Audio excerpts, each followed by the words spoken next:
Hey, liep jouw YouTube video nou weer vast? Kijk snel deze video en wie weet heb je daarna nooit meer last van trage wifi.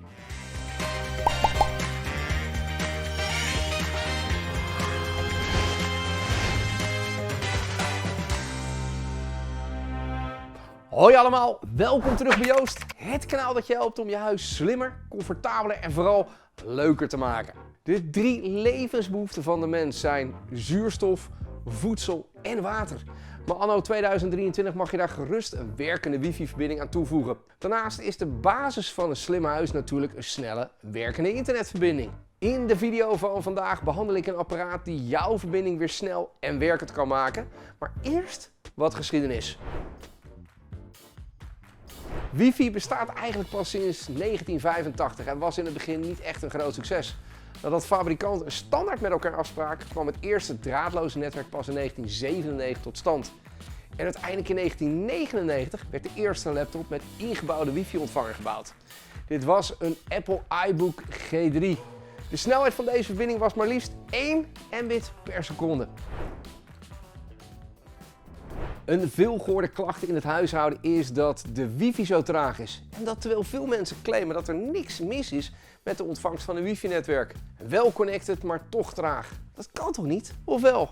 En daar zit meteen een fabel, want connected zijn en een goede ontvangst hebben zegt niks over de snelheid die men kan halen. En dat behoeft natuurlijk wel wat uitleg. Wifi moet je eigenlijk vergelijken met een snelweg. En onze telefoons en mobiele apparaten met de auto's en de vrachtwagens die daarop rijden. Veel wifi-routers, waaronder de meeste standaard routers die je van je internetprovider krijgt, zijn zogeheten SU-MIMO-routers. In Jippe-Janneke taal betekent dat niks anders dan dat de router slechts met 1 verbonden apparaat tegelijkertijd kan praten. Apparaten kunnen dus wel verbonden zijn met de wifi-router, maar moeten op hun beurt wachten om te mogen praten en dus data te kunnen doorgeven en ontvangen. Bij een MU-MIMO-router kan de router met meerdere apparaten tegelijkertijd praten. Vergelijk dat nu eens met een snelweg. Als deze enkelbaans is en er veel verkeer is, zal dat verkeer de snelheid aannemen van het eerste trage voertuig. Hoe meer voertuigen, des te langer de file.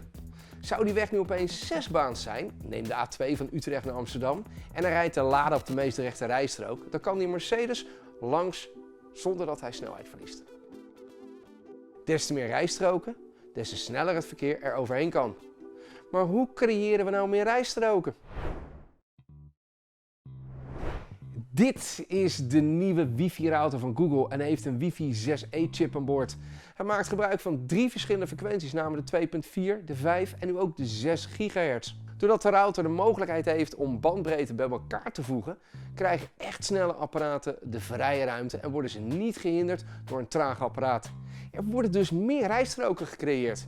Een extra nieuwe functie is het toevoegen van ondersteuning voor zowel Matter als Thread protocollen. Deze 2 communicatieprotocollen worden gebruikt in het verbinden van smart home apparaten van verschillende merken binnen een lokaal netwerk. Als je nu Google Home met Philips Hue wilde laten samenwerken, was er altijd een actieve internetverbinding voor nodig. Met de komst van Matter en de ondersteuning door de producten van Google Nest van deze protocollen zal de onderlinge communicatie en samenwerking dus nog veel beter gaan verlopen, aangezien niet direct meer een actieve internetverbinding nodig is. Ook monitort de router op een actieve manier de verbinding met de verbonden apparaten. Als de router detecteert dat de connectie niet helemaal soepel loopt, zal de router de instelling aanpassen voor het betreffende verbinding om zo de connectie zo optimaal mogelijk te houden. Dit betekent geen hakkelend WhatsApp-gesprek als je door het huis loopt of minder of eigenlijk geen time-outs bij het YouTuben of Netflixen. Ik hoor je vragen, Joost, heb ik dat dan wel nodig? Om die vraag te beantwoorden moet je kijken naar de huidige situatie. Uit hoeveel personen bestaat je gezin? Hoe is het gesteld met de bouw van het huis? Is er veel beton aanwezig? Zijn er veel apparaten die draadloos met het internet verbonden moeten worden? Met de Nest Wifi Pro router kun je ongeveer 120 vierkante meter van goede en snelle wifi voorzien. Wel is het goed om te weten dat wanneer er veel betonnen muren en vloeren aanwezig zijn, het aan te raden is om minimaal 1 extra Nest Wifi Pro router toe te voegen aan je setup. Elke Nest Wifi Pro router kan tot 100 apparaten tegelijkertijd aan. Een Nest Wifi Pro router is voorzien van 2 netwerkaansluitingen.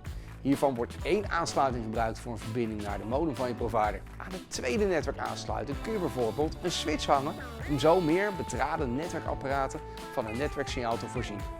Dus of je nu alleen bent en een fancy smart home bezit, kinderen hebt, een kantoor aan huis runt of gewoon lekker met z'n allen tegelijkertijd wil Netflixen of Videoland uitkijken, Nest Wifi Pro is dé oplossing.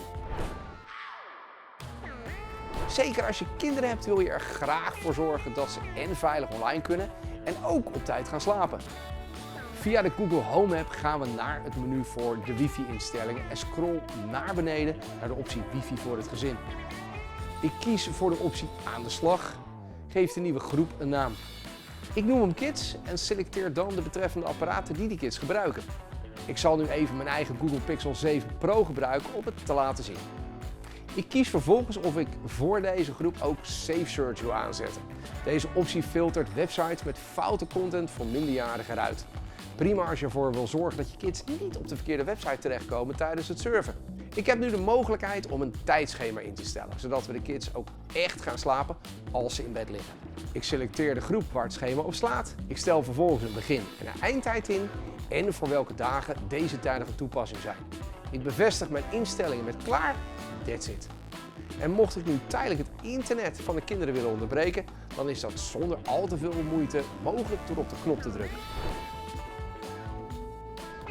Niks is zo vervelend als de gasten die op jouw wifi zitten voor de lol even met je zorgvuldig ingestelde smart home apparaten gaan spelen. En dat terwijl je ze wel toegang wil geven tot je slimme speakers om muziek te kunnen streamen tijdens dat gezellige feestje. Ga in de wifi instellingen naar het gastennetwerk. Bedenk hier een wifi naam en een wachtwoord.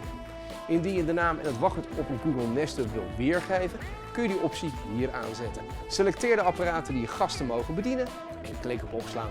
Nu hebben je gasten wifi zonder dat je zorgen hoeft te maken over de rest van je smart home. Snelle wifi?